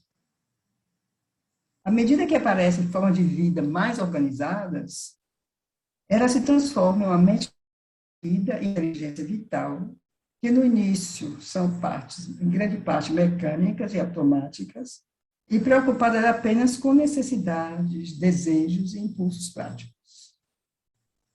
Então, toda essa atividade é, em seu início, intuitiva e instintiva. A consciência subjacente se traduz no substrato da superfície pelos movimentos automáticos da substância da vida e do corpo. Então, os movimentos da mente ainda são limitados. Quando aparecem, são involuídos nesse automatismo, e é como se fosse uma notação mental, subordinada no interior da notação sensorial vital predominante. Então, nesse período da evolução, digamos, nós somos todos muito sensoriais puramente, quer dizer, a mente é limitada é como se fosse uma base para esse conhecimento sensorial. A mente ainda não tem uma vida própria, ela não pensa. Quer dizer, tudo é muito ligado à necessidade direta do momento, da sobrevivência. Então, essa mente é muito particular, que talvez ela vá dar as indicações do que, onde pode ter algo, onde pode ter água, onde pode ter isso, onde pode ter o alimento correto, onde você pode... É melhor dormir numa caverna que dormir do lado de fora. Esse tipo de... Talvez a mente, nesse momento, era realmente muito primária e a serviço, justamente, desses sentidos básicos. Mas, de maneira lenta, a mente inicia a sua tarefa de desprender-se. Ela ainda trabalha para o instinto da vida, para a necessidade, os desejos vitais, mas o seu caráter próprio emerge. Então, o que seria o caráter próprio da mente? Então, Cherubim nos diz: observação, invenção, o esquema, intenção, execução de objetivos, enquanto sensações e impulsos acrescentam a si mesmos a emoção e dão um valor e um ímpeto afetivos mais sutis e refinados à reação vital grosseira. Então, também, isso é muito interessante, né? Porque se a gente imagina de onde saiu, o que a gente falou no começo, essa massa amorfa, né? Essa substância, essa primeira, como se pode dizer, luz, né? Que emerge com esse esforço enorme para sair dessa inconsciência. Então, chega a esse ser, né? Humano, vital, físico, com essa pequena mente que aos poucos começa, como ele diz, a se desprender do físico e do vital. Quer dizer, a mente começa aos poucos a ter o seu caráter próprio, que seria, então, observação, invenção, esquema, intenção, execução. É muito interessante isso daqui, que ele enumera essas características da mente. Então, acrescenta, e a isso se acrescenta também a emoção e a dar valor a ímpetos afetivos mais sutis e refinados em relação à grosseria vital, que era a norma, digamos. Né? Quer dizer, à medida que a mente também toma a sua forma própria, as emoções também começam se diria assim, como que se refinar, como vai se descobrindo, talvez, pouco a pouco, as relações humanas, as relações, talvez, do clã, da família, as relações... Eu diria que isso começou, talvez, com as coisas da família, né? Quer dizer, o sentido da proteção, né? Que seria mais além da proteção simplesmente pela sobrevivência da espécie, mas talvez uma pequena nota mais pessoal, né? Da relação com o outro. Eu imagino que é para sair um pouco dessa coisa vital mais grosseira, onde não existia isso.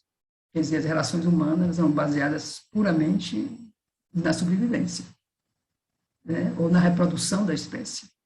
Não havia o sentimento de família, ou de amor, de nada disso, quer dizer, uma reprodução para que a espécie continuasse. Não havia ainda esse sentimento. Isso foi aos poucos também despertando muito aos poucos. Então, se a gente pensa assim, em termos de tempo, né, assim, o infinito de tempo que isso levou para chegar a esse ponto, né? Então, a mente ainda está muito envolvida na vida e suas operações puramente mentais mais altas ainda não estão em evidência. Então, ela aceita como suporte um segundo plano, feito de instintos e intuições vitais, e a inteligência desenvolvida, embora crescendo sempre à medida que se emerge, né, à medida que se elevam os graus da vida animal, é uma superestrutura acrescentada, quer dizer, a inteligência desenvolvida vir depois. Ela ainda não existe ainda essa inteligência, né, desenvolvida.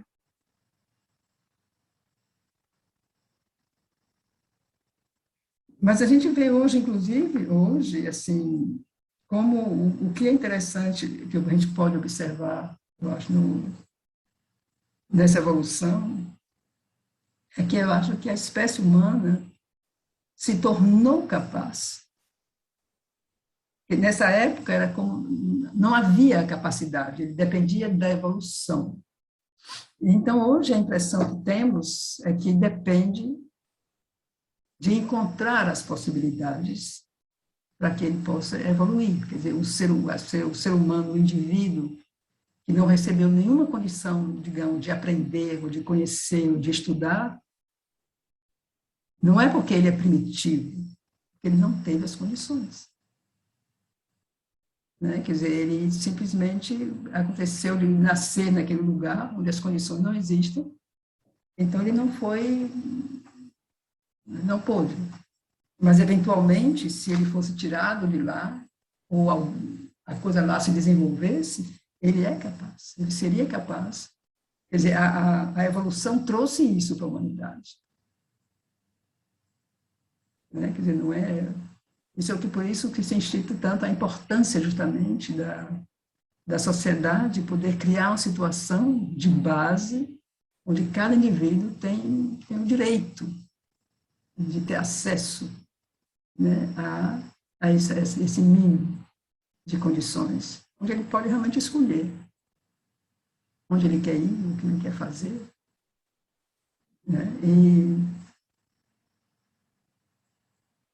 E isso é muito, muito, muito interessante, porque é verdade que, se a gente pensa numa vida divina sobre a Terra, acho que todo mundo é elegível, né, para viver uma vida divina. Mesmo se não é em toda a sua capacidade, mais ou menos na sua aspiração. Eu acho que todo mundo deveria ser preparado, que não deveria ser capaz de fazer essa escolha, e que para que pudéssemos ter realmente essa evolução. E daí a nossa dificuldade, né? Porque essas forças estão em jogo e não ajudam, né? Mas que a capacidade, isso que eu acho isso realmente muito, muito interessante, isso muito bonito, que a beleza do ser humano, que eu simplesmente, assim, às vezes fico fascinada com como pode ser terrível, né, e como pode ser realmente o potencial de tudo, né, tá em cada um de nós.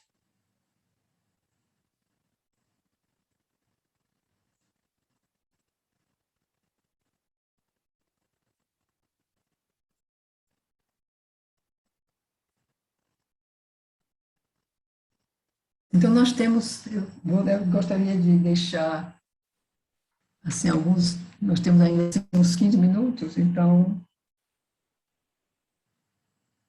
se podemos abrir uma conversa, se vocês quiserem, se alguém tiver alguma pergunta. Eu não sei se tem alguma pergunta por aqui.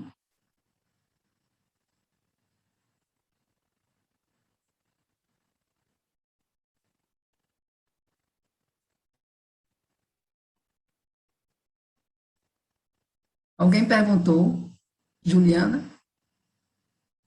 há um desafio de evolução para a fraternidade, de ajudar o coletivo.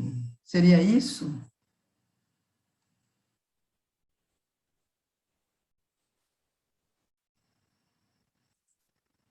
Eu acho que tem uma coisa que é interessante na sociedade, e isso vem também com a evolução, quer ver, no sentido da ética, né? No sentido da... Porque, é claro, o indivíduo evolui mais rápido, né? Quer dizer, o indivíduo isolado, um indivíduo mesmo, ele pode chegar assim, mais adiante com mais rapidez, quer dizer, o coletivo é lento, né? Mas a gente já pode observar, por exemplo, que o coletivo, quando eu falo coletivo, eu falo humanidade, né, no seu todo. A humanidade já conseguiu, assim, criar leis de proteção, criar instituições,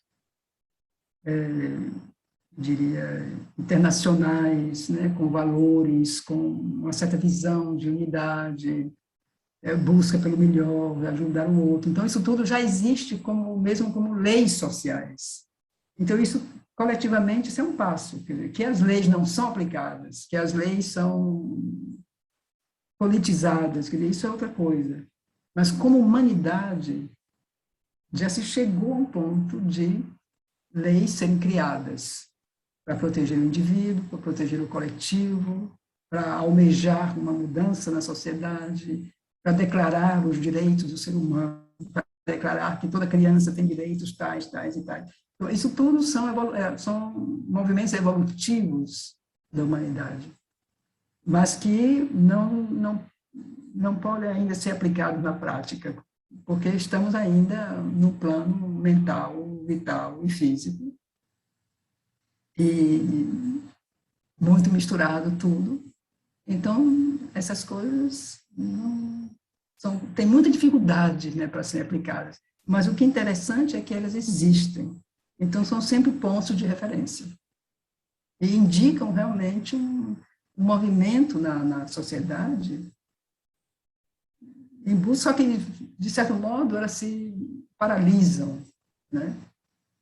É como que, para que isso mude, e se torne uma coisa efetiva, né, que possa realmente ter uma aplicação, né, na verdade, na vida cotidiana das sociedades, precisaria essa mudar a consciência. Né? Então, voltamos sempre a isso que o Chernobyl insiste tanto. Né? Enquanto a gente está aqui na mente, na vida, não, é difícil, é difícil. Então, se constrói um edifício, né, com a mente, né, porque são princípios éticos, né? Mas o que a gente precisa agora são os princípios espirituais, e os princípios coletivos ainda estão.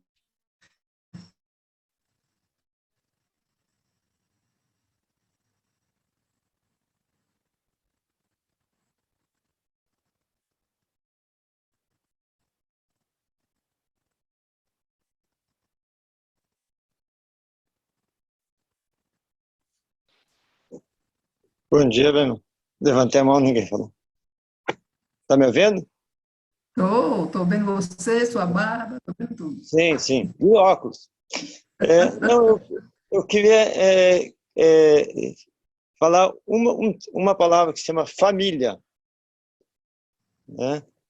Quando li o texto, eu percebi que família digamos assim, a vida, por instinto, cria uma família, né?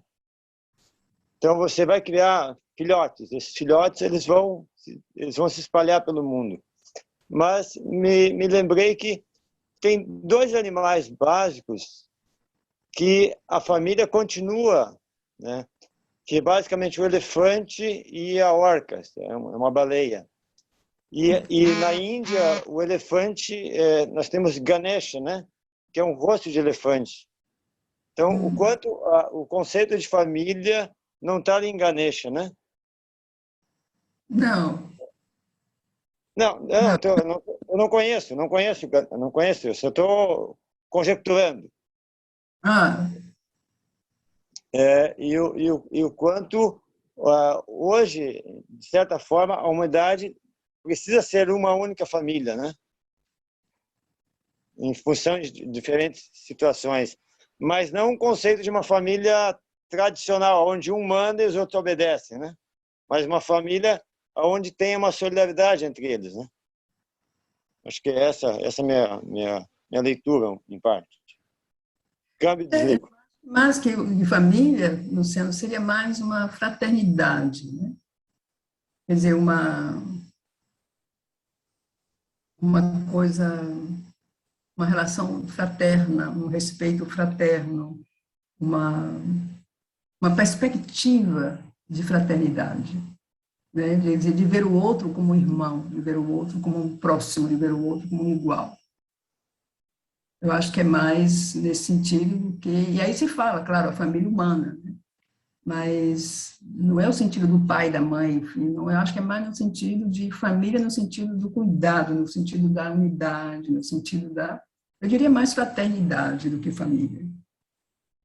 É o que o Cherubino diz, que eles são as três coisas da Revolução Francesa que até hoje não foram realizadas. Né? Quer dizer, a fraternidade é uma delas.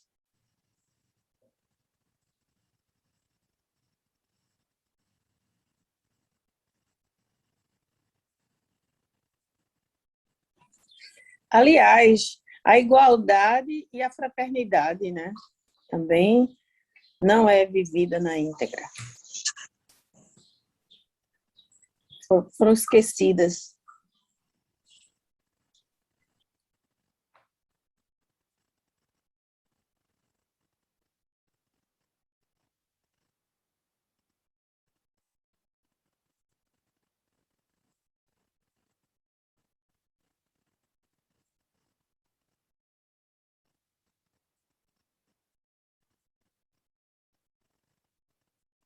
Então, tá. não temos mais perguntas, que o nosso capítulo, esse, ainda vai durar bastante. Ele é um capítulo bastante longo. E eu realmente sugiro de novo, já sugeri a vocês uma vez, eu sugiro de novo que vocês leiam esse capítulo. Assim, trabalho de casa.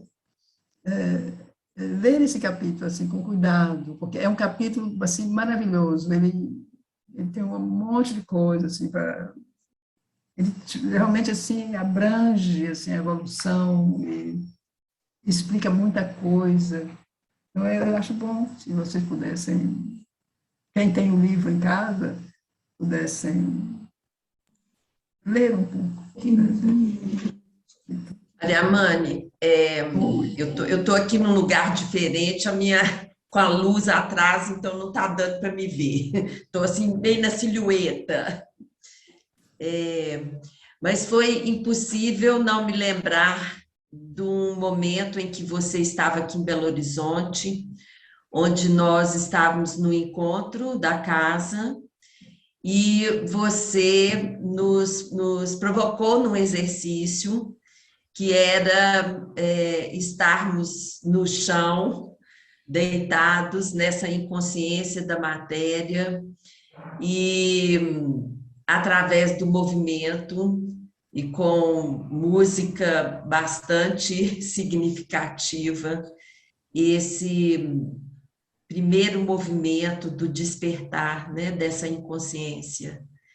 Então, só queria compartilhar isso, porque vai fazendo muito sentido quando a gente consegue trazer isso, né, que a gente lê na vida divina, que você traz para a gente, quando isso é possível de ser vivenciado nessa linguagem, né, do nosso corpo inconsciente, da nossa massa inconsciente, quando esses primeiros movimentos podem surgir, né, na luz. Então, é só assim, queria compartilhar esse momento e uma profunda gratidão de ter podido experimentar isso na sua orientação da nossa aula. É isso.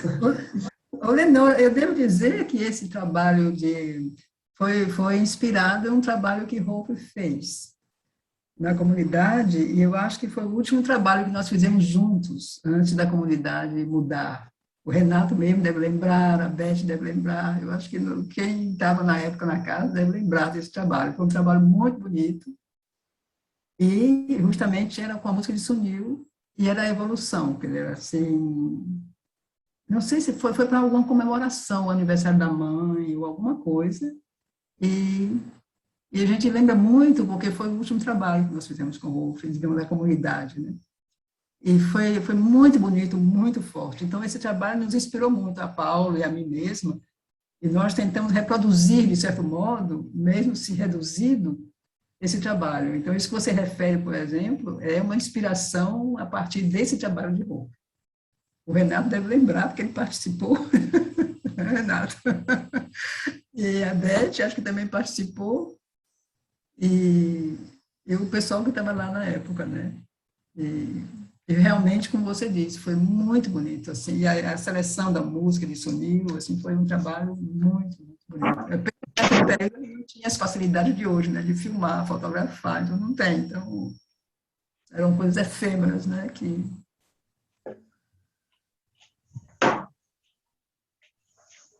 Muito obrigada, Lenora, pela lembrança, viu? Coisas efêmeras e eternas ao mesmo tempo. São efêmeras e eternas ao mesmo tempo. Só lembrando que isso também foi muito passado para a gente através do Ricardo, né? Os trabalhos lá da casa, a Annelise, foi muito bom, porque de uma forma muito íntegra, tocou muito a gente.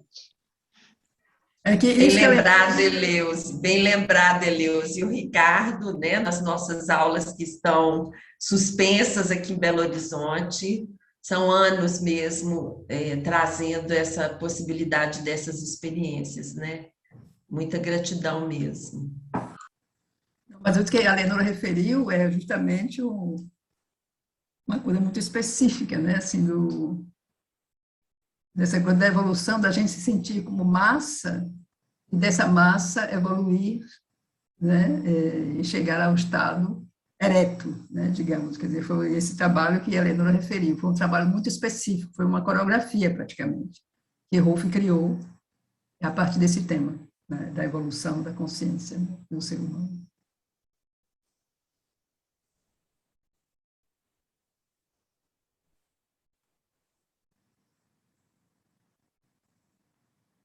Algo mais?